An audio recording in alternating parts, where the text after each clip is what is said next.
Es a finales de la década de los 50 y principios de los 60 cuando se origina un nuevo movimiento en Francia, conocido bajo el nombre de la Nueva Ola. Este movimiento dura hasta finales de los años 70 y rompe con el cine clásico que se estaba produciendo tanto en Francia como a nivel internacional. Las figuras más importantes de esta corriente surgen en los círculos culturales del país, pues había mucha costumbre de ir al cineclub, donde empiezan a difundirse revistas especializadas en cine como Cahiers du Cinéma. Este movimiento quiere reivindicar el cine de autor, un cine independiente, muy diferente al cine que se hacía en Hollywood, que era concebido como un cine de palomitas.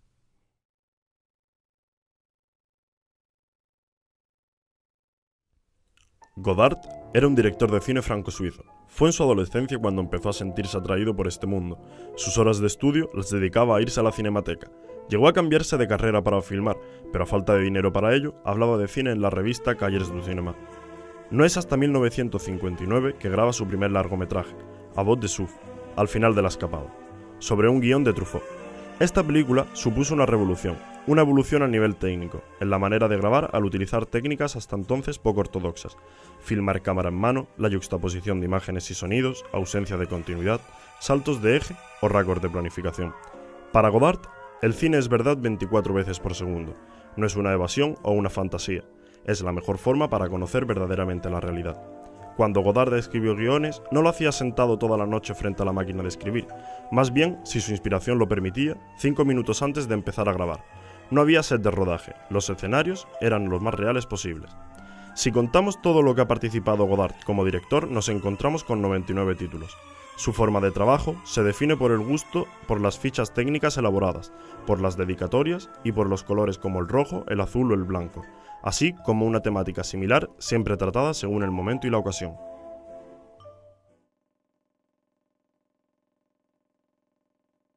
Truffaut tuvo una infancia muy dura y represiva. Una vez superada, podrá dejar de lado esta etapa y todo lo amargo que le rodea. Comienza a entrar en el mundo del cine gracias a André Bazin, con quien se forma como crítico de cine en la revista Cahiers du Cinéma. Gracias a su aceptación, Bazin obtiene una sólida formación en el uso del lenguaje, además de una extensa cultura cinematográfica. Realiza uno de los mejores estudios que se conoce sobre Hitchcock, titulado El cine según Hitchcock. Junto a su formación como crítico de cine, también se lanzó a la dirección de filmes, siendo uno de los más reconocidos a nivel internacional con algunas de sus películas. Destacamos Los 400 golpes. En esta película se centra en la infancia y adolescencia del director, aunque hay una adaptación al guión y cambios de los personajes, pues se ve plasmado en ellos. No es raro ver entonces esa dualidad que hay entre el protagonista de la obra y el director. Durante toda la película, hace una reflexión y crítica a la función de las instituciones educativas y a la propia familia. Incluso vemos aquí la dura infancia que tuvo Truffaut y cómo la ha querido plasmar. Con esto nos quiere presentar cómo la familia y las instituciones hacen un aprendizaje didáctico y cómo educan a las generaciones más jóvenes, sino que da una visión más allá acerca de la crudeza del mundo. Otra película destacable es La Noche Americana. El argumento gira en torno al rodaje de la película y su producción. Aquí, Truffaut quiere poner en práctica la puesta en abismo y el cine dentro del cine. Quiere una película lo más real y natural posible, por ello incluye ciertas escenas que dan a la película una gran naturalidad.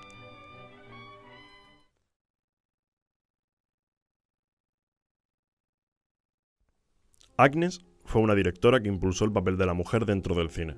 Fue una impulsora de dicho movimiento, además de ser una activista feminista durante toda su vida. A lo largo de toda su carrera, dirigió y produjo un total de 40 películas. Dentro del movimiento de la Nueva Ola podemos destacar una de sus mejores obras, Cleo de 5 a 7. En esta película conocemos a Cleo, una cantante que espera los resultados médicos para saber si tiene cáncer o no, y conocerá a un joven soldado quien le confiesa su miedo a la muerte. A lo largo de todo el film encontramos una gran cantidad de uso de planos subjetivos, con los que pretende adentrarnos en los sentimientos que siente Chloe, en la desesperación que siente por su enfermedad, la inseguridad, la soledad y el miedo a la muerte.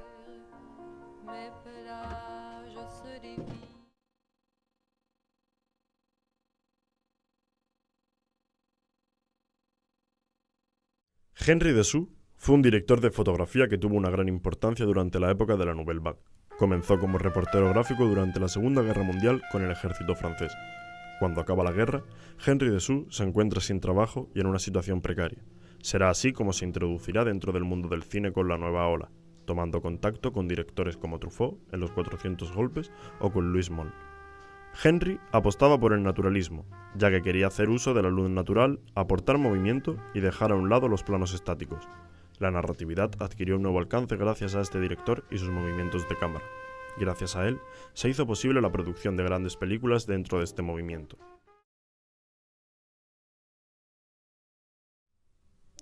Raúl Coutard, al igual que Henry, se formó como reportero de guerra durante 11 años en la Guerra de Indochina.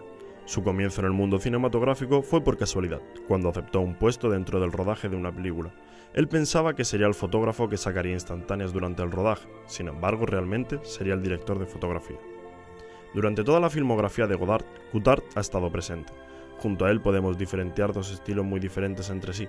El primero de ellos, grabar en blanco y negro, donde se instauraba un trabajo más artesanal con el uso de iluminación natural. Esto hacía que tuviera un estilo más descuidado y natural a la hora de filmar la película. Otro estilo era el uso de color y un estilo más cuidado.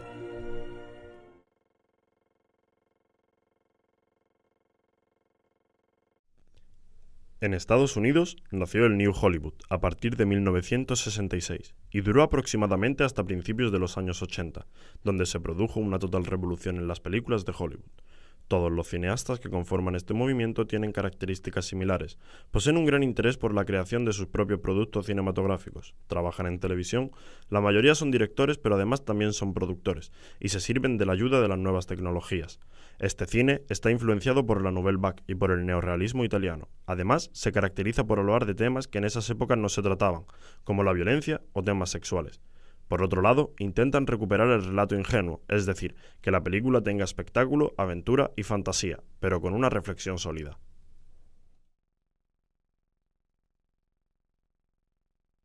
El director Scorsese nació en 1942, en lo que se llama la Pequeña Italia, en Nueva York.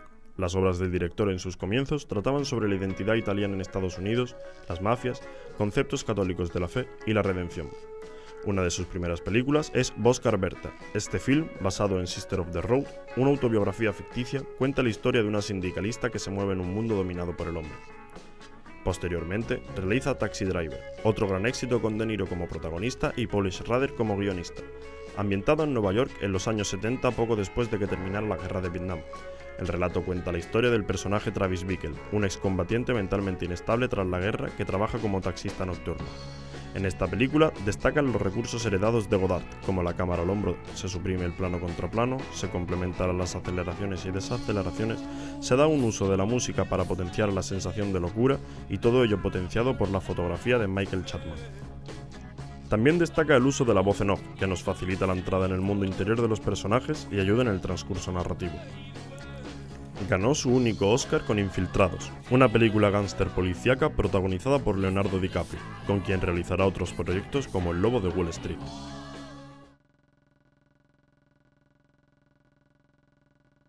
Nacido en Detroit en 1939, es una de las figuras más destacables del New Hollywood, que tuvo lugar en la década de 1970. En los años 70, entró en la industria por la vía académica. Realizó películas de bajo presupuesto como Demencia 13, un largometraje de terror que incluye una de las primeras decapitaciones en la historia del género. Durante los años siguientes fue guionista de United Artists y con la película Patton consigue el Oscar al mejor guion original en 1970. En 1979 crea su propio estudio de producción, American Zoetrope. En 1972 comienza una de las trilogías más importantes del cine, El Padrino, basada en la novela homónima de Mario Puzo, junto a quien escribió la adaptación. Es un análisis íntimo y épico del mundo de la mafia en Estados Unidos, en el que nadie confiaba. Con El Padrino, Coppola ascendió del rango de director prometedor a ser considerado autor de primera categoría. Si no bastaba con una obra maestra, superó el listón con El Padrino 2, considerada como una de las películas más importantes de la historia del cine. Coppola logró aunar con extraordinaria perfección en todas las disciplinas propias de un film, dando origen a un nuevo género, el film noir. Realiza otros grandes largometrajes como Apocalypse Now, Cotton Club y Drácula. En cuanto a Apocalypse Now, el argumento se centra en la historia del capitán Willard, que durante la guerra de Vietnam es enviado a una jungla donde deberá localizar y matar al coronel Kurtz, un ex boina verde que ha organizado su propio ejército y se deja adorar por los nativos. Aquí, Coppola, al igual que Stanley Kubrick, sienten una admiración por el uso de la música clásica.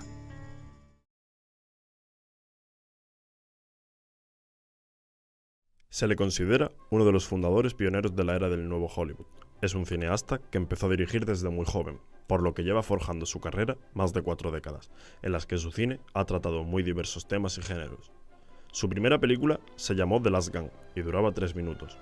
Durante los próximos años sigue realizando películas cada vez más elaboradas. Con 16 años, crea una película que da comienzo a su temática futura, La alienígena. Un productor, al ver esta película, le ofrece $10.000, gracias a los cuales realiza Amblin, una road movie que le abre las puertas de la Universal. Primero, tiene que triunfar con series de televisión y si lo hace, podrá hacer películas. Realiza series como El psiquiatra y Colombo o Rueda Duel, El diablo sobre ruedas, en 1971. Tiburón es una adaptación literaria donde se introduce en el ataque de un tiburón. Durante la producción y filmación de la película tuvieron muchas adversidades, ya que Spielberg quería grabar en la playa para dar mayor naturalismo a la película. Esto hizo que la maquinaria diseñada para hacer de tiburón tuviese varios problemas técnicos. Con E.T., el extraterrestre, manifestaba su preocupación en torno al mundo de la infancia, tema recurrente en muchos de sus trabajos. Spielberg también quería realizar películas más serias, entonces, con La lista de Schindler, título rodado en blanco y negro en tono de docudrama, Spielberg reflejó el sufrimiento del holocausto judío en el periodo nazi, y con esta película se llevó el Oscar al mejor director y mejor película. Otra obra bélica de su filmografía es Salvar al soldado Ryan, que destaca por su recreación realista de la invasión de Normandía y considerado como una de las mejores películas que interpreta la Segunda Guerra Mundial, junto con Hermanos de Sangre.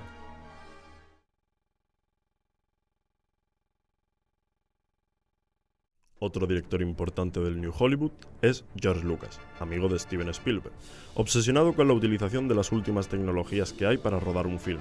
En 1977 revolucionó la industria con el estreno de Star Wars.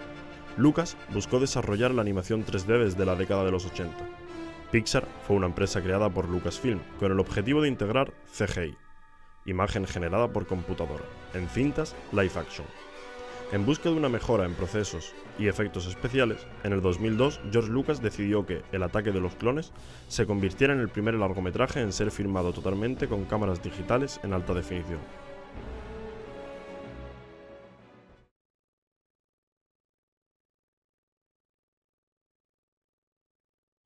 Pero Lucas no era el único interesado por el avance de los efectos especiales.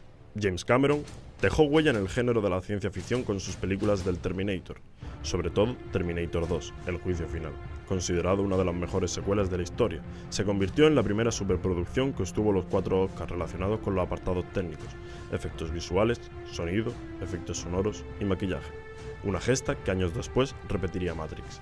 También cabe destacar sus películas Avatar y Titanic, que se convirtieron en una de las películas más taquilleras de la historia.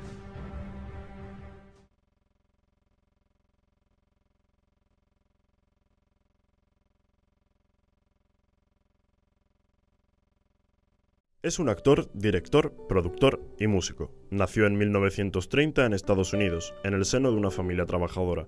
Comenzó su carrera en el cine realizando películas de tema western, como personaje secundario. Su salto a la fama fue cuando interpretó al hombre sin nombre en la trilogía del dólar, formado por Un puñado de dólares, La muerte tiene un precio y El bueno, el feo y el malo.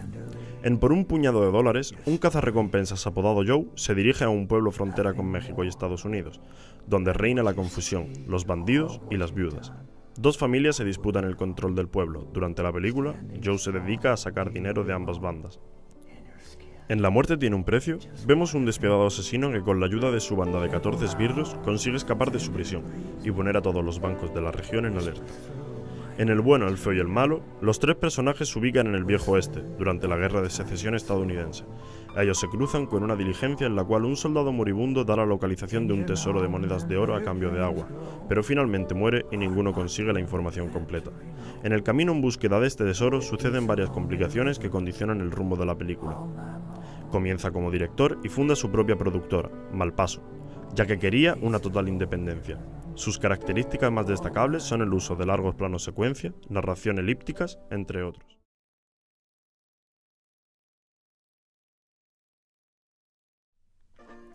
Es un director, guionista, actor y músico estadounidense. Ha ganado 4 premios Oscar, ha producido un total de 45 películas a un ritmo de una película por año. Además, recibió el premio Oscar a Mejor Director en 1977. Aunque empezó trabajando como monologuista, Charles Feldman le ofreció la posibilidad de realizar una película. Toma el dinero y corre. Woody no dudó en ningún momento en aceptar la oferta, ya que siempre le gustó el cine. Tiene un total control sobre lo que produce, lo que provoca que muchas veces la gente no entienda lo que hace, y esto puede ser parte de su éxito. Estoy haciendo un estudio sociológico sobre la perversión. Quiero prevenir a la juventud precoz.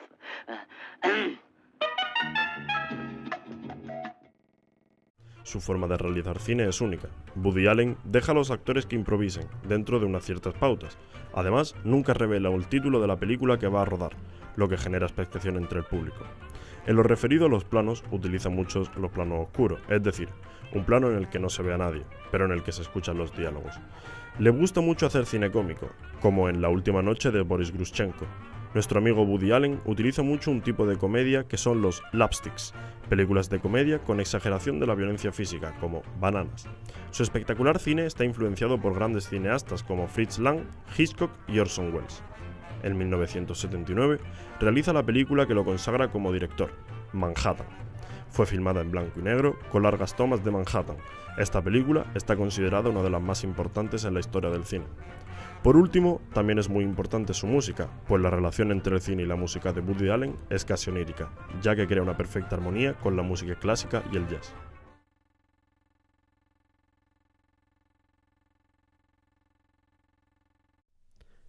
Es a partir del New Hollywood cuando el cine europeo evoluciona de manera ostensible. Son muchos los directores que tratan de impulsar sus carreras logrando el éxito mediante sus propios proyectos.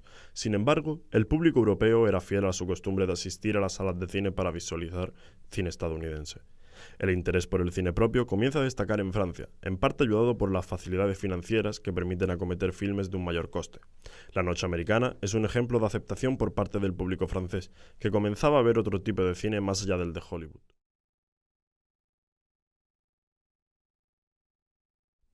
En el cine italiano, podríamos mencionar a algunos directores clásicos que demuestran sus inquietudes culturales e ideológicas mediante su creatividad. Podríamos destacar la figura de uno de los grandes directores italianos de la época, Roberto Benigni, quien dirigió La vida es bella, una película basada en la superación de las adversidades. El último emperador, inspirada en la verdadera historia del último emperador de China, podría ser otro ejemplo de la apuesta por un cine estilo Hollywood. Bernardo Bertolucci es un cineasta italiano que tras su película Comare Secca presenta una revolución que marcará el cambio hacia una forma distinta de hacer cine. El uso de personajes extraídos de la literatura y su estilo cinematográfico marcado por su peculiar uso de la luz suponen un nuevo avance en el cine europeo. El uso de grandes planos generales, un montaje muy estudiado incluso sin transición entre una escena y otra, son otros aspectos destacados que podemos ver en sus filmes. La mayoría de sus películas transcurren en escenarios aparentemente intrascendentes, pues lo utilizaba para centrarse con más interés en los personajes. Una de sus escenas más recordadas se encuentra en la película El último tango en París, en la que los protagonistas muestran sus inquietudes ante la cámara sin ningún tipo de factor externo que nos aleje de la conversación.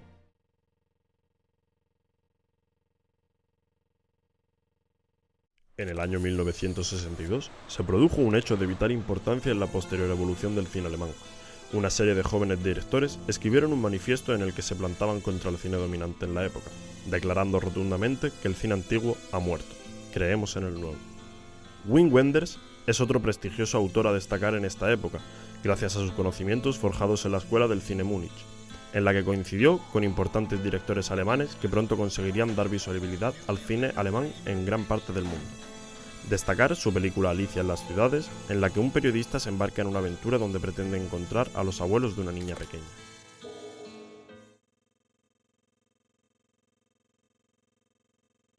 En el cine británico, una de las figuras más representativas es Stanley Kubrick. Podríamos destacar su obra El Resplandor, una película capaz de jugar con nuestra mente y con nuestros sentidos, gracias al viaje que logra conseguir el director a través de la mente perturbada del protagonista. Otra de las películas clásicas del cine británico se trata de Carros de Fuego, una película dirigida por Hugh Hudson, en la que dos jóvenes corredores de distintas clases sociales se entrenan con el objetivo de correr en unas Olimpiadas.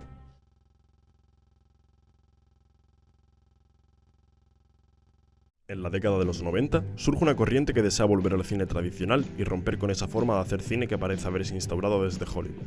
Se trata del manifiesto del Dogma 95, que defendía que un buen producto no debía ir ligado a un alto presupuesto y reivindicaba lo real como sinónimo de pureza, por lo que la ficción quedaba en un segundo plano para darle prioridad a lo que la cámara capta en ese momento.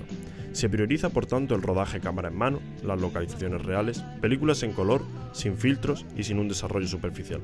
Lars von Trier es un director que destacó con su filme Rompiendo las olas, en el año 1995, aprovechando el centenario del nacimiento del cine, en el que se redactaron una serie de reglas que se debían seguir para crear una obra que se adaptara a las exigencias de esta nueva forma de hacer cine.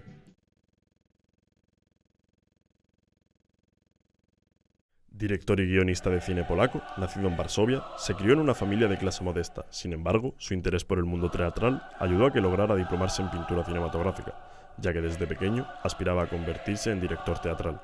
Se inició en largometrajes de ficción como El personal o La cicatriz, con la que consiguió su primer galardón. Tras ir evolucionando en su carrera teatral y lograr un reconocimiento a nivel internacional, logró introducirse en la industria cinematográfica francesa. Es en Francia donde realizó uno de sus trabajos más importantes, la reconocida Trilogía de los colores. Los títulos de esta trilogía, azul, blanco y rojo, hacen referencia a los colores de la bandera francesa, especialmente se inspiran los tres grandes valores de la Revolución. Por tanto, con cada filme de esta trilogía se aprendía a representar distintos valores: la libertad, con azul, la igualdad, con blanco, y la fraternidad, con rojo. En azul, su primer filme, sin duda el más dramático, se esconden reflexiones acerca de la libertad emocional de la protagonista, que tras la pérdida de su marido y su hija en un accidente de coche, tratará de iniciar una nueva vida, que será constantemente perturbada por el recuerdo de su marido. En blanco, la historia adquiere un carácter cómico, pese a lo dramático que resulta el argumento. En este film, el protagonista se enfrenta a un problema que su mujer no tolera, hasta el punto de pedirle el divorcio. Tras este suceso, el marido pretende abrir un negocio con el principal objetivo de vengarse de su ex esposa. En rojo, la culminación de esta trilogía, una joven modelo atropella a un perro y tras salvarlo de la muerte decide llevarlo con su dueño, donde conocerá a un tipo frío y misterioso. En el conjunto de esta trilogía podemos hablar de un carácter poético y nostálgico del director. Predomina el uso de color, impregnando la mayor parte de las escenas con el tono color más acorde al título de cada film.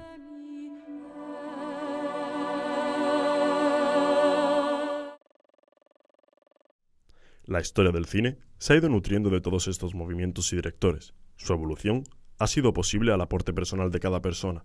El cine es una influencia de muchos artes, pero durante el siglo XX ha sido capaz de crear su propio lenguaje.